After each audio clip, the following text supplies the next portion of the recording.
Have you ever felt stuck, like no matter how hard you try, you just can't move forward? Imagine this.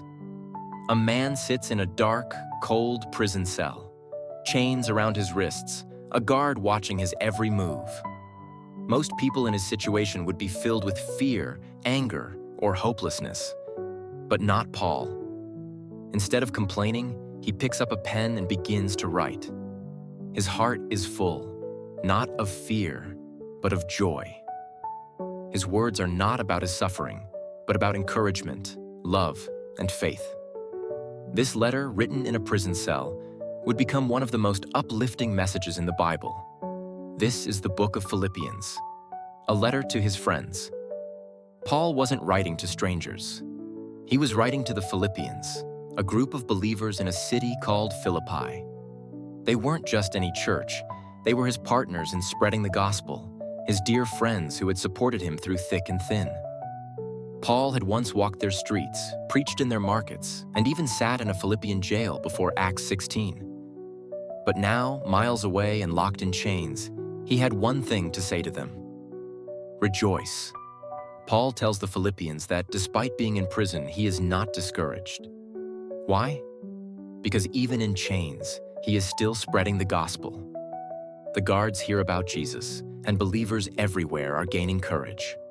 Paul reminds them, no matter what happens, keep your faith strong. Let your life reflect Jesus. Paul then shares the greatest example of humility and love, Jesus Christ. Though he was God, he did not cling to his divine rights. Instead, he humbled himself, became a servant, and even died on a cross for us. Philippians 2:6-8. Paul urges the Philippians, if Jesus, the King of Kings, humbled himself for us, shouldn't we do the same? Love one another, serve one another, put others before yourself. Because true greatness is not found in power, but in humility. Paul then warns them, don't trust in your own achievements or good works to save you. Only Jesus can do that. Then, he shares something powerful. I forget what is behind and press on toward what is ahead. Philippians 3:13-14.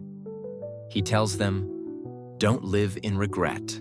Don't stay stuck in the past. Keep moving forward in faith. Now comes one of the most famous parts of Philippians. Paul gives them the key to peace. Do not be anxious about anything.